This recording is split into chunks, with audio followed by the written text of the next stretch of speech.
कहानी उस घर की है जहां बहू और बेटी को एक माना जाता था, लेकिन हो क्या रहा है।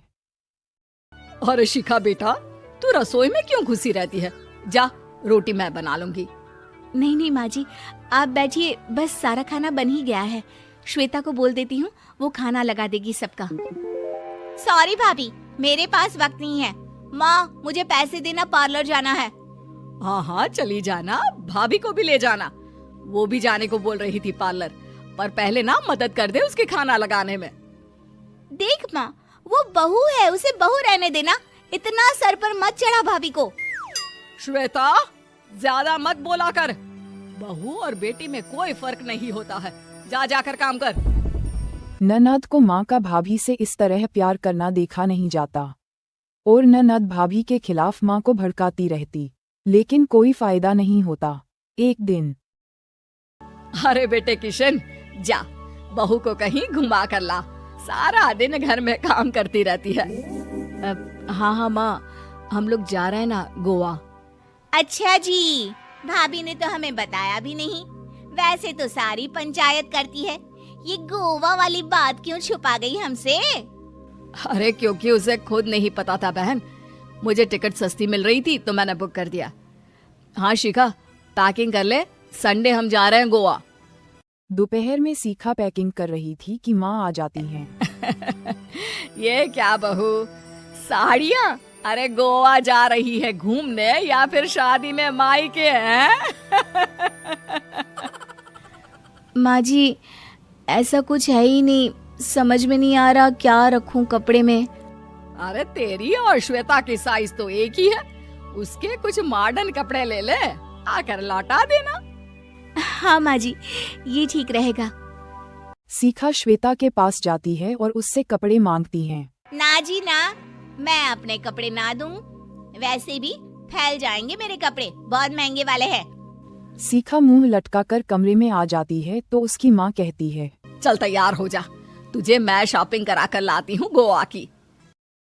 बस सास और बहू निकल जाते हैं मार्केट और एक से बढ़कर एक कपड़े खरीद कर आ जाते हैं। पहले बता देती कि नए कपड़े दिलाने वाली है भाभी को, तो मैं अपने ही दे देती ना भाभी को। मुझे दिला देती नए कपड़े। देख श्वेता, परिवार का मतलब सबके साथ रहना होता है, ना कि सिर्फ अपना सोचना। वैसे भी तुझे अच्छे संस्कार सीखने चाहिए। और रही बात कपड़ों की, तो शिखा, आज से घर पर भी तू मॉडर्न कपड़े ही पहनेगी। कोई माँ को तो बुलाना, जरा बात करनी है। शिखा सास को बताती है और रसोई में चली जाती है। ये आपकी बेटी बहुत बड़ी हो गई है, इसके लिए एक रिश्ता है, कहो तो बता दूं। ये बेटी नहीं बहू है, घर में सब एक जैसा ही रहता है। वैसे मेरी बेटी भी बड़ी हो गई है, कोई रिश्ता हो तो जरूर बताना। पड़ोसन रिश्ता लेकर उन लोगों के घर आती है। श्वेता की होने वाली सास कहती है, तो ये घर है, कितने मंजिल का है? और ये बहू ने आपकी क्या पहन रखा है, जीन्स टॉप? अरे भाई, साड़ी वाड़ी नहीं है क्या इसके पास? देखिए, सर्दी है तो साड़ी में बहू कैसे मैनेज करती, वैसे पहनती है साड़ी भी। देखिए, हम लोग ठहरे पैसे वाले लोग, कोई कमी नहीं है हम लोगों के पास पैसों की। बहुत पैसे हैं, जमीन, नौकर चाकर, कार, सब कुछ है। लेकिन घर में संस्कारी बहू चाहिए, समझ रही हैं ना आप? सास कुछ कहती तभी श्वेता बोल पड़ती है, हाय रे, नौकर चाकर से लेकर जमीन, कार, पैसा। हाँ हाँ, मुझे रिश्ता मंजूर है, मंजूर है मुझे। अरे रुक जा श्वेता, मैं बात कर रही हूँ ना। देखिए, हम लोगों के घर इतनी आजादी नहीं मिलेगी। अरे हाँ कर देना माँ, हाँ कर दे जल्दी से। सास क्या करती, बेटी की शादी ऐसे घर में कर देती है जहां ना उनके विचार मिलते हैं ना ही तरीके। शादी के बाद एक दिन फोन पर, श्वेता बेटा, एक बार घर आ जा, बहुत दिल करता है तुझे देखने का। माँ, वो घर पर बहुत काम होता है, कैसे आऊँ? बड़ा घर है, लेकिन आने जाने वालों की लाइन ही लगी रहती है। बेटा, मैं तो जानती थी उस घर का हाल, लेकिन तू ही नहीं मान रही थी। माँ देख, हर घर का यही हाल है।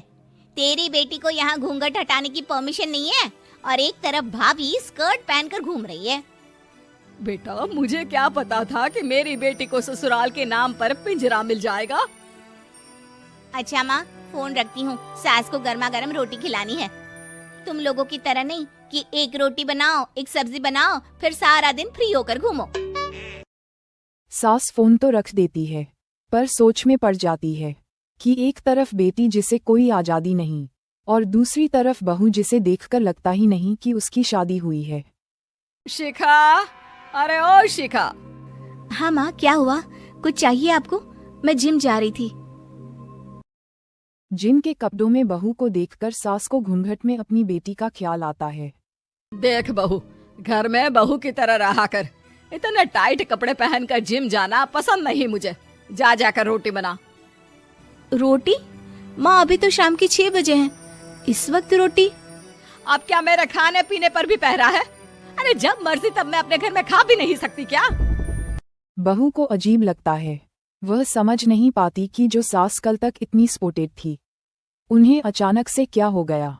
वो किचन में जाती है और गरम रोटी के साथ 2 तरह की सब्जी, रायता, सलाद सब लेकर सास के पास आती है। माँ जी, खाना। इतना सारा खाना? राक्षस समझा है क्या मुझे? रोटी मांगी थी मैंने गर्मा गर्म बस। पर माँ जी, रोटी खाती किससे आप? सब्जी तो बनानी थी ना। अरे भूख मर गई मेरी तेरी बहस से। जा जाकर काम कर, अंदर पूरी रसोई साफ कर। बहू घबराकर अंदर चली जाती है। तभी श्वेता घर आती है। अरे शिखा, जल्दी से चाय ला, पकवान बना, मेरी बेटी आई है। अरे नहीं नहीं माँ, ड्राइवर बाहर खड़ा है। मैं तो घर का कोई सामान खरीदने के बहाने यहाँ आ गई हूँ, मुझे जाना होगा। अरे बेटा, पर कितने दिनों बाद देख रही हूँ तुझे, रहने आ जाना 2-4 दिन के लिए। आ जाऊंगी माँ, जब मेरी सास मरेगी तब। मैं तो रोज मन्नत मानती हूँ कि मेरी सास मर जाए तो अच्छा है। अच्छा चल, जा रही हूँ माँ। हे भगवान, कैसे कैसे दिन देखने पड़ रहे हैं मेरी बेटी को। सास अंदर जाती है, जहाँ श्वेता की जिम वाली सहेली का फोन आया होता है। क्या बात है, आज जिम नहीं आई? अरे पता नहीं यार, आज माँ को क्या हो गया अचानक। पर खैर कोई नहीं, लगता नहीं कि मैं अब जिम आ पाऊंगी। शिखा स्पीकर पर बात कर रही थी, जिससे उसकी सास सुन रही थी। यार ये सास ना होती ही ऐसी है। मैं तो कहती हूँ बुढ़िया जल्दी मरे और तू आराम से जिए। शिखा को सहेली की बात पर गुस्सा आ जाता है। माँ के मरने की कौन सा बच्चा दुआ मांगता है मोहिनी? आगे से ऐसी बात मेरे सामने मत करना। हमारे घर की शोभा ही माँ है। क्या हुआ जो थोड़ी सख्ती दिखा रही है? उसमें भी कोई ना कोई उनकी भलाई ही होगी। मैं तो कहती हूँ भगवान मेरे जैसी सास सबको दे, जो सिर्फ माँ की तरह है। सास वाली तो कोई बात ही नहीं है उनमें। सास ये बात सुन रही थी।